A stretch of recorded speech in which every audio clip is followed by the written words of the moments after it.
Assalamualaikum warahmatullahi wabarakatuh. Pembelajaran IPA kelas 9 semester 1 bab 1 yaitu tentang pembelahan sel. Macam-macam pembelahan sel. Sel dapat melakukan pembelahan dengan cara yang pertama yaitu secara langsung atau tanpa melalui fase-fase pembelahan. Disebut juga amitosis. Itu terjadi pada organisme monoseluler atau bersel tunggal. Contohnya adalah bakteri, protozoa, alga monoseluler, jamur monoseluler. Yang kedua, pembelahan secara tidak langsung atau melalui fase-fase pembelahan di mana terjadi perubahan tingkah laku kromosom, meliputi pembelahan mitosis dan meiosis. Terjadi pada organisme multiseluler eukariotik. Contohnya adalah tumbuhan, hewan, dan manusia.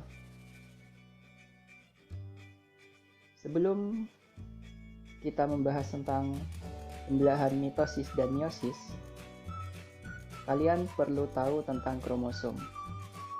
Kromosom merupakan salah satu bentuk atau unit genetik yang terdapat pada setiap inti sel pada semua makhluk hidup. Perhatikan gambar tersebut. Kromosom X.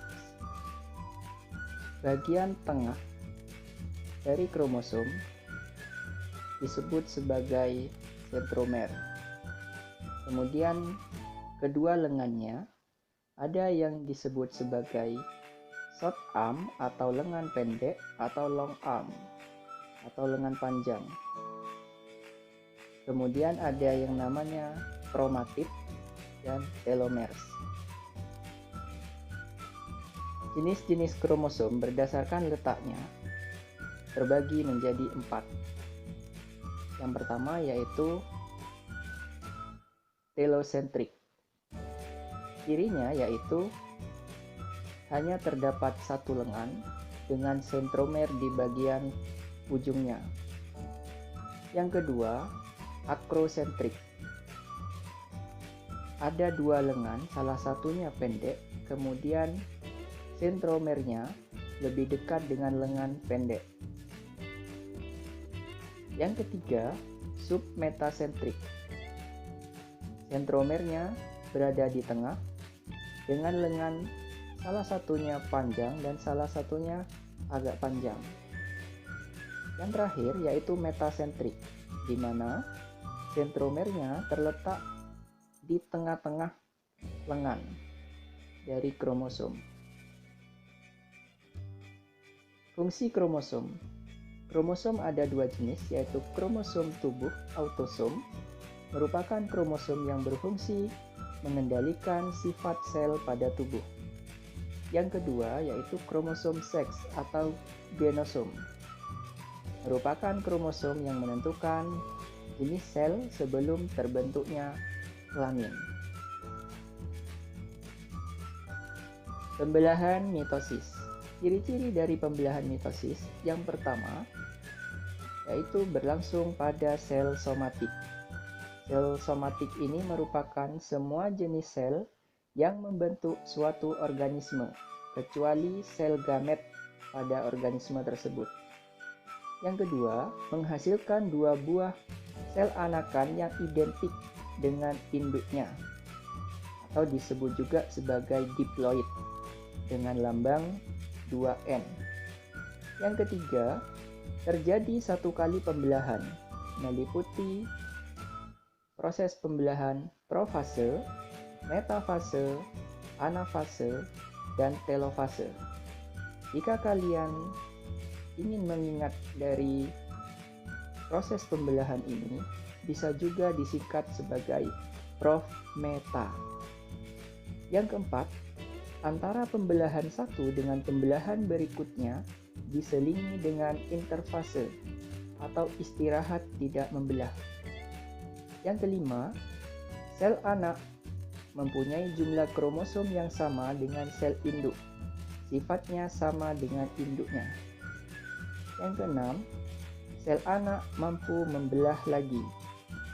Yang ketujuh, dapat terjadi pada organisme usia muda, dewasa, ataupun usia tua. Pembelahan mitosis. Yang pertama, pembelahan profase. Pembelahan profase, ciri-cirinya yang pertama, benang-benang kromatin mulai memendek, selanjutnya kromatid berpasangan, selanjutnya membran nukleus dan nukleolus mulai menghilang, kemudian pada sel hewan, sentriol mengalami pembelahan. Sentriol memisah menuju kutub berlawanan. Yang terakhir, benang spindle pembelahan mulai terbentuk. Metafase. Yang pertama, terbentuk benang spindle kromosom yang terlihat jelas. Kromosom berada di ekuator sel. Yang ketiga, setiap kromosom masih terdiri atas 2 kromatid yang terkait pada sentromernya. Pada setiap sentromer ada 2 kinetokor yang dikaitkan dengan benang spindle. Yang ketiga, anafase. Ciri-cirinya benang-benang spindle mulai memendek, kemudian kromatid menuju kutub berlawanan. Yang terakhir mulai terjadi sitokinesis atau pembelahan. Yang keempat, telofase. Yang pertama, kromatid telah sampai di kutub-kutub berlawanan. Kromatid menipis dan memanjang menjadi kromatin. Kumpulan kromatin membentuk anak inti. Terbentuk membran nukleus di luar anak inti. Sitokinesis selesai, terbentuk 2 sel anakan. Ini adalah gambar dari pembelahan mitosis.